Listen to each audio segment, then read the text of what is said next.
কালকে মারধর হয়েছে সবই তো শুনলেন, এফআইআরটাও করছি, এফআইআরের কাগজটা পেয়ে যাবে।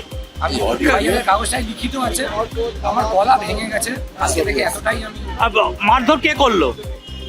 অর্পণ দত্ত বা অন্যান্য যারা ছিল, আমি তাদের নাম এফআইআরে দিয়েছি, এতক্ষণ বলেওছি আমার গলা ভেঙে রয়েছে। কি কেন আপনাকে মারধর করলো, কেন টাকা চান? টাকা দাও, ব্যবসা করছো টাকা দাও। কিসের ব্যবসা আপনার? আমি ইন্টিরিয়ার ডিজাইনার। হ্যাঁ, আমি একজন ইন্টিরিয়ার ডিজাইনার। মহানগরে কোনোদিনই কাজ করি না, কারণ মহানগরে কাজ করার মতো পরিস্থিতি নেই। আমি বারাসাতে, আমি প্রজেক্ট যেখানে যেখানে পাই। আজকে যদি আপনি বলেন আপনার এর কি আমি কিছু করি, আমি উকিলের সাথে প্রবলেম করি। ওই এদের সাথে আর কে, পয়সা বাকি আছে, পেমেন্ট করো। এদের সাথে আর কে কে যুক্ত ছিল? যিনি ফ্ল্যাটের ওনার তিনিও ছিলেন, তার মিসেসও ছিল। তেনারা দুজনেই নাকি লয়ার, এবং তার শ্বশুরমশাই নাকি কি চট্টোপাধ্যায়, আমার ঠিক মনে নেই, সন্দীপ চট্টোপাধ্যায়, রাইট, সন্দীপ চট্টোপাধ্যায়। উনি সরকারি পিপি, পাবলিক প্রসিকিউটর, বারাসাত কোর্টে থানাকে ওনাকে কিনে রেখে দেন। পিপির নাম বললেই থানার অফিসার আমাকে বাড়ি থেকে যখন তখন তুলে নিয়ে আসতে পারে, সেটাও কালকে বলা হয়েছে। সেগুলোর আমার ফুটেজ আমি কি করে দেবো, ফোন তো কেড়ে নিয়েছে। কোথায় মারধর করলো আপনাকে? টাকা যুবক সঙ্গের সাথে। যুবক সঙ্গে ওখানে ওর তো একটু আমার বাড়ি বনগুলি, একদম একের 3টে একদম 3 পয়েন্ট ক্রসিং। কখন মারলো, কখন 8:30 করে ওরা কি, তারা কি শঙ্কর রাতের লোক? একদম একদম কার লোক তারা? শঙ্কর। তাই তার এগেন্সটে কি এফআইআর করছেন? হ্যাঁ, আমার লোক এসছেন, থানা নিয়েছে? হ্যাঁ, জমা নিয়েছে। এফআইআরের মানে কাগজটা আমাকে দেবে, আমার লয়ার রয়েছে। কতটা আতঙ্কের মধ্যে আছে এই যে ব্যবসা করছেন, এরকম যদি আক্রমণ হয় কতটা আতঙ্ক না, আমার সঙ্গে যে নির্যাতনটা হলো, আমি এর প্রতিবাদ জানাতে আমি একা লুখে দাঁড়াচ্ছি। আমার পাশে আমার পরিবারের কাউকে দরকার পড়বে না, আমি একা লড়ব। তাহলে এইরকম একটা কিভাবে লড়বেন একা? প্রমাণ করবো যে আমি দোষ করিনি, আমার উপরে বেআইনিভাবে অত্যাচার করা হয়েছে, টাকা চাওয়া হয়েছে, মারধর করা হয়েছে, এবং এটা প্রতিনিয়তই অনেকজনের সঙ্গে ঘটে। তারা হয়তো ভয়তে, তার ভয়তে বা শাসকের ভয়তে, অনেকের ভয়তে মানুষ দুর্বল হয়ে থাকে। আমিও কালকে রাত্রি থেকে দুর্বলই হয়ে গেছিলাম।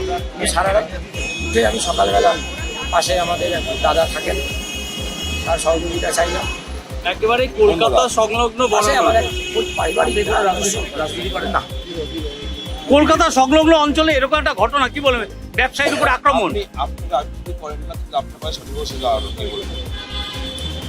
আমার সঙ্গে ওই যে একা হসপিটালে যাবো বলে ডাকলাম, পাড়ার দাদা বলে, তাদের তখন উনি স্বজনদাকে জানায় ব্যাপারটা। আমি স্বজনদাকে তখন রাত্রিবেলা, পাশেই আমাদের পাড়ারই ছেলে, বাড়ি করে সেটা বলতে পারবো। আমি দাদা হিসেবে আমার একজন হেল্প দরকার, বাড়িতে আমি একা ছিলাম। তারা বলছো রাখছে, আমি তাহলে আমি যেতে পারবো না, আমাকে বউ বারণ করে দিয়েছে, আমি কি করবো? সে নেই, কোথায় ফোনটা লাগাচ্ছে, কথা বলো না। বাড়িতে একাই, বাড়িতে বলছি বউ নেই, বাড়িতে কিছু নেই।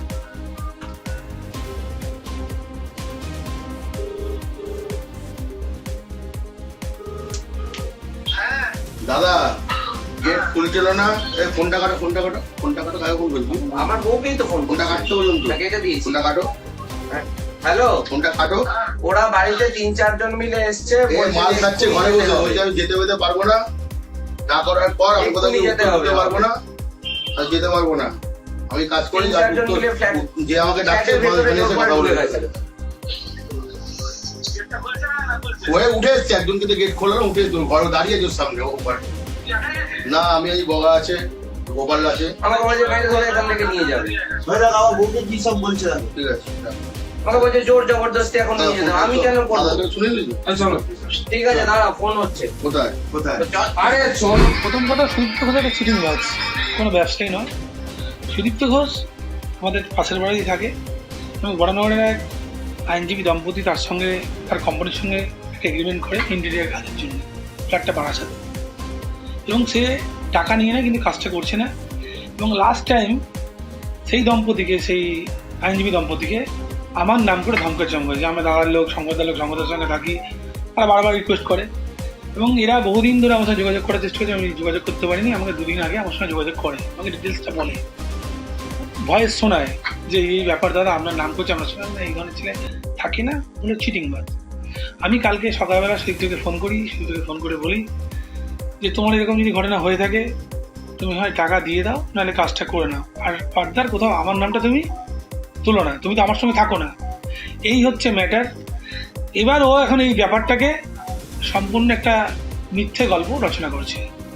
কেন এরকম ধরনের মিথ্যে ঘটনা কেন রচনা করলো? আপনার নামেই কেন? সেটা তো ও বলতে পারবে কেন করছে। এখন যদি এই ঘটনা যদি মিথ্যা না হতো, যদি সত্যি হতো, তাহলে ওর বিরুদ্ধে থানায় কমপ্লেন হতো না। এখন তো কমপ্লেন তো হচ্ছে তোর নামে। আপনার লোকেরা কেন ফ্ল্যাটে গেল? তারা ছবিগুলো দেখা যায়, যারা ফ্ল্যাটে গেছে তো মারছে, বলছে আপনাদের লোক নাকি, আপনার লোক, এটা বলছে। এই ধরনের কোনো ভিডিও এখন আমি দেখিনি, আমার নজরে আসেনি। অভিযোগকারীর পাশে দাঁড়াতে এটাই বার্তা। অভিযোগটা কি? অভিযোগটা আবার কি? অভিযোগটা যে তৃণমূলের তোলাবাজি, টাকা না দিলে মার, বাড়ি থেকে টেনে নিয়ে যেতে, তার পকেটে টাকা কেড়ে নেওয়া, তাকে ধরে মারা ধরা, এই আর কি। কে কার বিরুদ্ধে অভিযোগ? শঙ্কর রাউত নাম শুনেছেন? হ্যাঁ, বিরাট সমাজসেবী। তার তো অনেকগুলো, এর আগে অনেকগুলো তার বিরুদ্ধে অভিযোগ কি আছে তার? অভিযোগ উঠেছে। আচ্ছা, থাকবে সমাজ বিরোধীদের বিরুদ্ধে অভিযোগ, থাকবে না তো কি থাকবে? হ্যাঁ, অস্কার থাকবে নাকি ওদের নামে? নোবেল থাকবে নাকি? তৃণমূল এইভাবে আক্রমণ, ওর নামে কোনো অভিযোগটা নেই। এক্ষেত্রে যেটা হতে পারে সেটা একটা লোককে কিডন্যাপ করা, একটা লোককে তার বাড়িতে অবৈধভাবে ট্রেসপাস করা, তার পকেট থেকে টাকা কেড়ে নেওয়া, এবং বন্দুকের বাঁট দিয়ে তাকে মারা, প্রাণে মারার চেষ্টা করা, এই অভিযোগ। বারবার এরকম অভিযোগ উঠছে বর্ণনা করে, কি বলবে? তবে তো তৃণমূলের পথ বাড়ছে, যত অভিযোগ উঠছে তত করে এক একটা নতুন নতুন নেতার পাশে ছবি দেখা যাচ্ছে। শুধু কি একা সায়ন্তিকা দেবীকে দিলে হবে? সবাইকে ভাগ বাটোয়ারা করে দিতে হবে। তো এরপরে কি ধরনের আন্দোলনে যাবেন, কি ব্যবস্থা? পার্টি আন্দোলন হবে, বারবারই তো একজনের বিরুদ্ধে অভিযোগ হবে। আর বেশি দিন অভিযোগ করতে পারবেন না, এবার সে অভিযোগ করবে যে জনতা আমাকে এইখানে দিয়েছে গো, দেখাতে পারবে না কোথায় দিয়ে। আমি যদি সেই ব্যক্তির জায়গায় হতাম, তাহলে আমি সিসিটিভি ফুটেজ বা হেল্পের জন্য আগে পুলিশের দ্বারস্থ হতাম, বিজেপি নেতার কাছে যেতাম, বা এখানে বিধায়ক রয়েছেন, বা সেই সংশ্লিষ্ট ওয়ার্ডের কাউন্সিলর রয়েছে, বা পুলিশ প্রশাসন রয়েছে। আমরা ছেড়ে দিলাম জনপ্রতিনিধিরা, আমরা নয় তৃণমূল করে আমরা ওনাদের কথা শুনবো না, ওনাদের ওনাদের অনুযায়ী পুলিশ প্রশাসন তো রয়েছে। তো উনি ওনার অভিযোগটা পুলিশ প্রশাসনের কাছে নিয়ে গেলেই পারতেন। বিজেপি নেতাদের বিক্রি করার কি দরকার ছিল এই ভিডিওটা? পুলিশ প্রশাসনের কাছে গেলে বরঞ্চ তাড়াতাড়ি ওনারা হেল্প পেতেন বা অ্যাকশন নেওয়া যেত। আমি আবারও মেনশন করছি যে এই ঘটনার সাথে তৃণমূল বা দলের কোনো যোগাযোগ নেই। এটা একটা পার্সোনাল বিজনেসের একটা ইস্যু। যিনি কমপ্লেনেন্ট তিনি এবং যার বিরুদ্ধে কমপ্লেন রয়েছে তাকে নিয়ে দুই পার্টির ম্যাটার। এখানে তৃণমূল কোনো রকম ভাবে কোনো অংশেই জড়িত নয়। প্রশাসন দেখছে, যদি কোনো ভুল হয় প্রশাসনের মতো স্টেপ নেবে। শঙ্কর রাউতের বিরুদ্ধে কোনো কমপ্লেন হয়েছে বা আপনারা যদি যে ভিডিওটা ভাইরাল হয়েছে সকাল থেকে সেটার কথা বলেন, আমি এখানে শঙ্কর রাউতকে তো দেখিনি প্রথমত।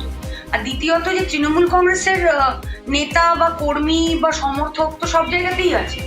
তো এটা এই যে বিষয়টা নিয়ে আপনারা কথা বলছেন, এইটার সাথে রাজনৈতিক কোনো কানেকশন নেই।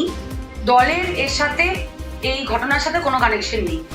পুলিশ প্রশাসন দেখছে বিষয়টা, এবং যদি পুলিশ প্রশাসনের মনে হয় কোথাও ভুল আছে, কিছু আছে, সেই অনুযায়ী পুলিশ প্রশাসন তার অ্যাকশন নেবে, সেখানে কোনো অসুবিধা নেই। কিন্তু আমার মনে হয় যে কোনো জিনিস যাই ঘটলো সেটাতেই পলিটিসাইজ করার কোনো প্রয়োজন নেই বলে মনে হয়। এখন জনপ্রতিনিধিদের বা আমাদের সকলকেই আমাদের মানুষের পাশে দাঁড়ানোর সময়, যেখানে ভোটার লিস্টে সবার নাম বাদ দিয়ে দেওয়া হচ্ছে, SIR করে সবাইকে চক্রান্ত করে ভোটার লিস্ট থেকে নাম কেটে দেওয়ার একটা বিষয় হচ্ছে রাজনৈতিক উদ্দেশ্য প্রণোদিতভাবে। এখন আমাদের কাজ সেইটাই। এখন এইসবের আমাদের সময় নয়। আর একটা ইনসিডেন্ট যেটা ঘটেছে, এটা nothing to do with Trinamool Congress or politics. তো সবকিছুতে একটা রাজনৈতিক রং যারা লাগান, তাদের মনে হয় এখন অন্য বিধানসভাতে উকি ঝুঁকি না মেরে নিজের এলাকার মানুষের ভোটার লিস্টের নামগুলো ঠিকমতো উঠেছে কিনা সেটা দেখা। সেটা নিয়ে বলছেন যে একেবারে তৃণমূল আক্রমণ চালিয়েছে এবং সালিসি সভা বসানো হয়েছে শঙ্কর রাউতের, এটা সদর ঘোষের তরফ থেকে বলা হচ্ছে। এটা উনি কি বলছেন এটা আমার লুক আউট না, আমাকে সেটা নিয়ে কোনো মাথা ব্যথাও নেই। উনি অনেক কিছুই বলেন, আমার মনে হয় ওনার এত কিছু না বলে নিজের এলাকার মানুষের ভোটার লিস্টে নাম উঠেছে কিনা সেটা দেখা উচিত। কারণ ওনাদেরই দলের এত উদ্দেশ্য প্রণোদিতভাবে SIR-টা করেছে চক্রান্ত করে নামটা বাদ দেওয়ার জন্য। তো যেখানে উনি হেরে গেছেন সেই বিধানসভাতে বারবার এসে উকি ঝুঁকি মারার কোনো প্রয়োজন নেই বলে মনে হয়। আর আমি বিধায়ক হিসেবে এটুকুই বলবো যে প্রশাসনের কাজ করবে। যদি এখানে কেউ দোষী হয় সে প্রশাসনিক অনুযায়ী যে স্টেপ নেওয়ার সেটা প্রশাসন নেবে, সেখানে আমাদের কোনো ইন্টারফিয়ারেন্স নেই। এটা দলের কোনো বিষয় না, তৃণমূল কংগ্রেসের কোনো যোগাযোগ নেই, দল কোনো রকম এই ধরনের ঘটনাকে সমর্থন করে না এবং দলের সাথে কোনো এই যোগাযোগ নেই। প্রশাসনের কাজ এটা, প্রশাসন দেখছে, প্রশাসন যা স্টেপ নেওয়ার দেখবে।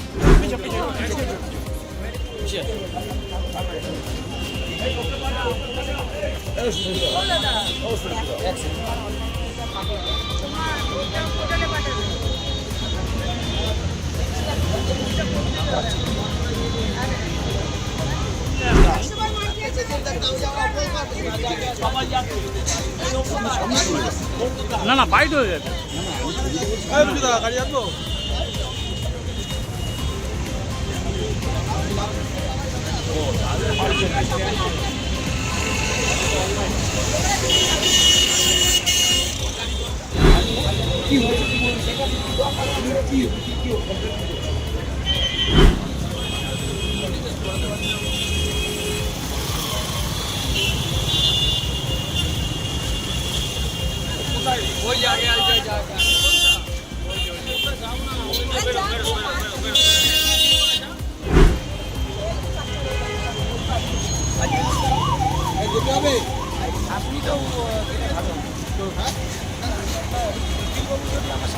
আমি যাচ্ছি।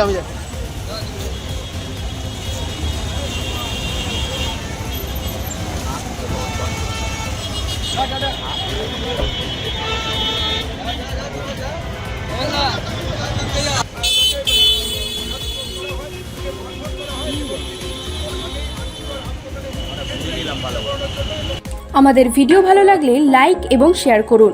কমেন্ট সেকশনে গিয়ে জানান আপনাদের মতামত। আরও ভিডিও পেতে আমাদের চ্যানেল সাবস্ক্রাইব করুন এবং প্রতি মুহূর্তে খবরের আপডেট পেতে প্রেস করুন বেল আইকন।